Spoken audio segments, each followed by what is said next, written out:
হঠাৎ করে খুবই ইচ্ছে হলো হাঁস খাওয়ার। তারপর ভাবলাম যে হাঁস দিয়ে কেন না বাঁশ দিয়ে রান্না করি। তো হাঁস খেতে গেলে তো জানেনই কত যে ঝামেলা। ওইদিকে আবার চামড়া সহ খেতে গেলে ঝামেলা আর শেষ নাই। ওইদিকে অ্যামাজন থেকে 3টা চাদর অর্ডার করেছি। অ্যামাজনের চাদরগুলো এত ভালো, আপনি জাস্ট একটু দেখে কিনতে হবে যে কোনটা কিনতেছেন, ফেব্রিকটা কি। তো প্রাইসও অনেক ভালো ছিল। আমি অবশ্যই আপনাদেরকে ডিটেলসে বলবো। আজ 5-6 বছর থেকে আমি আর দেশের চাদর ইউজই করতে চাই না। ওইগুলো ইউজ করার পর ওইদিকে হচ্ছে সাথী বাবুর বাসায় গিয়েছিলাম। যাওয়ার পর তো অনেক কিছু নাস্তা করলাম, তারপর হচ্ছে ডিনারও সাথে নিয়ে আসলাম। হ্যালো এভরিওয়ান, আসসালামু আলাইকুম। আশা করি সবাই ভালো আছেন। এই তো আমাদের এই তো মরা মনে শুধু খেয়ে মরতে জান চায়। আজকালকের পৃথিবীতে আসলে কেউ না খেয়ে মরে না, সবাই শুধু আমরা খেয়ে মরতেছি। তো এইবার ইচ্ছে হয়েছে হাঁস খাওয়ার। মাঝে মাঝে খাওয়া হয়, তবে হাঁস বেশি খাওয়া হয় না, কারণ হাঁস খাওয়া কিন্তু অনেক কষ্ট। তো এখন যেহেতু চামড়া সহ খাওয়ার সিদ্ধান্ত নিয়েছি, তাই তো আর কষ্টের শেষ নেই। দেখতেই পাচ্ছেন ওইটা পুড়তে হবে। আর আমি আসলে এত বেশি কিছু পারিও না, কারণ দেশে তো আর এগুলো একদমই করি নাই। আর হাঁসটাও অনেক বড় ছিল, নর্মাল না কিন্তু অনেক বড় ছিল। তো মালিয়ার আব্বুকে বলতেছিলাম আমাকে একটু দেখাও কিভাবে ওইগুলা করতে হয় না করতে হয়। তো তারপর উনি ওনার একটা দিয়ে ওইগুলাকে পুড়ে দিচ্ছিলেন।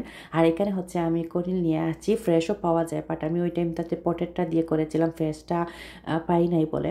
তো পটেরটা দিয়েও মোটামুটি মজা হয়, কিন্তু ফ্রেশটা দিয়ে করার ট্রাই করবেন। আর ফ্রেশগুলো হচ্ছে মাঝে মাঝে আসে গ্রোসারিতে, ওই টাইমটাতে ফ্রেশটা পাই নাই, ওই জন্য আর কি পটেরটা দিয়েই আমি রান্না করছি। আর এখানে হচ্ছে আমি হাঁসটা বসিয়ে দিয়েছি। তো যাই হোক, প্ল্যান ছিল হচ্ছে হাঁস দিয়ে বাঁশ দিয়ে রান্না করব, কিন্তু পরে যখন ফ্রেশ করিল পাই নাই, পরে আর হাঁস দিয়ে বাঁশ দিয়ে রান্না করি নাই, কারণ চিন্তা করলাম যে আমার ফ্রেশ জিনিসটাও নষ্ট হবে, মানে হাঁসের টেস্টটাও যাবে, যেহেতু ফ্রেশ পাই নাই করিল। আর এখানে হচ্ছে আমি ইয়ে করতে করতে উপরে আসলাম। আসার পর দেখি আমার মেয়েরা ড্রয়িং করতেছে। মাশাল্লাহ মাশাল্লাহ, এই তো হিজাব দিয়ে মালিহা ড্র করতেছে। আর সামিয়া ও মালিহার দেখে দেখে অনেকটা ট্রাই করে, মানে বড় বোন যেটা করবে ছোটো বোন ওইটা ট্রাই করে। তো আলহামদুলিল্লাহ আমি নিচে রান্না করতেছিলাম, আর উপরে এসে দিকে আমার মেয়েরা এভাবেই ড্রয়িং করতেছে। এটা সামিহা ড্র করেছে। মাশাল্লাহ, আপনারা সবাই মাশাল্লাহ বলবেন, কিন্তু ওর ড্রয়িংগুলোর দিকে একটু মনোযোগ দিয়ে দেখলে দেখবেন যে ও কত ইউনিক।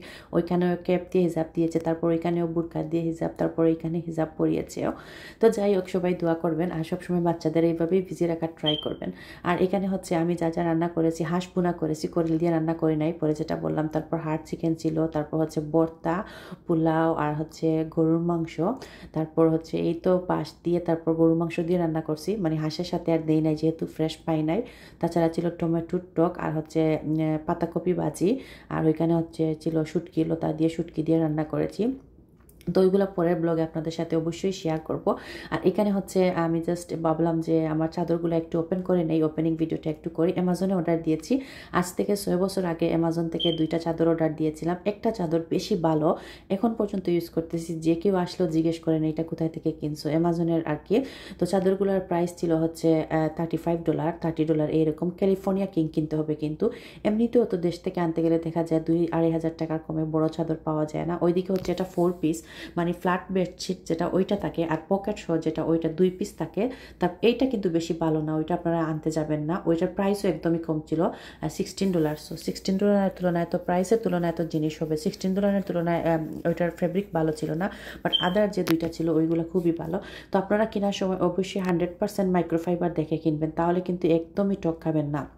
জাস্ট দেখতে হবে যে আপনাদের ফেব্রিকটা কী আছে, ডিটেলসে গিয়ে যখন দেখবেন 100% মাইক্রোফাইবার, তখন ওইটাই অর্ডার করবেন। আর ক্যালিফোর্নিয়া কিং হচ্ছে সবচেয়ে বড়, আদারওয়াইজ আপনারা কিংটা অর্ডার করলেই হয়ে যাবে, কিংটা বড় থাকে অনেক। আর প্রাইস যেটা বললাম আর কি, একটা ছিল 25 করে, আর একটা ছিল 35-30 এরকম ছিল আর কি। তো প্রাইসের তুলনায় খুবই খুবই ভালো। যেটা বলছি আর কি, আমি 6 বছর থেকে ইউজ করতেছি একটা অ্যামাজনের চাদর, এত ভালো। আর এই চাদরগুলো আনার পরও আমার বাবিকেও দিয়েছিলাম, উনিও বলেছেন অনেক ভালো এগুলার কোয়ালিটি।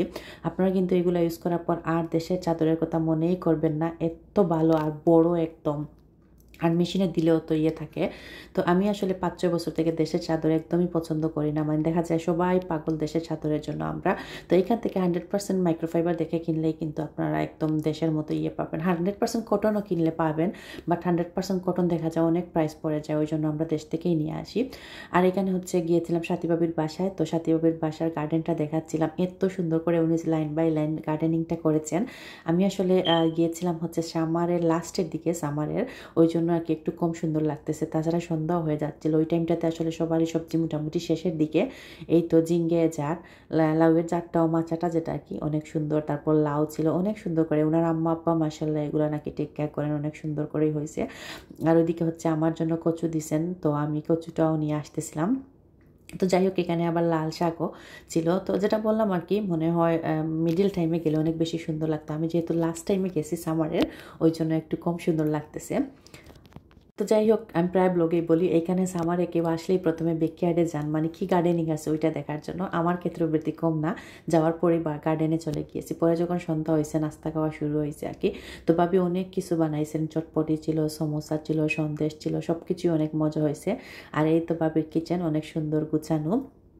তো তারপর হচ্ছে আমরা চলে আসছিলাম নাস্তা টাস্তা করার পর। বাপি এত জোর করতেছিলেন রাতে ডিনার করে আসার জন্য, কিন্তু আমি কোনোভাবেই মানতেছি না। কারণ হচ্ছে আমরা জাস্ট নাস্তাই করছি হচ্ছে 9টা, তার ডিনার কবে করবো? তো পরে বাপি আমাকে সাথেই দিয়ে দিয়েছিলেন আর কি। তো পরের দিন খাইছি, এত মজা বাবির হাতে রান্না, বিশেষ করে শাকের, কচু শাকের আর কি একটা বাজি দিয়েছেন। আমি পরে ফোন করে বাবির কাছ থেকে রেসিপি নিয়েছি, এত মজার ছিল। ওইদিকে আবার বিরিয়ানি ছিল, তান্দুরি ছিল, ভর্তা, ডাল, অনেক কিছু ছিল। আমি অবশ্য সব কিছু আনি নাই, রূপচাঁদা মাছ বাজিও ছিল। তো অনেক মজা হয়েছিল। আর বিশেষ করে শাক ভাজিটা খেয়ে তো আমি প্রেমে পড়ে গেছি, এখনো মুখে লেগে আছে, এত মজা। আরো অনেক কিছু ছিল। এত নাস্তা খাওয়ার পর আবার ভাতের জন্য আরো অনেক কিছু, কাবাব টাবাব। তো যাই হোক, অনেক মজা হয়েছে ভাবি। Thank you so much.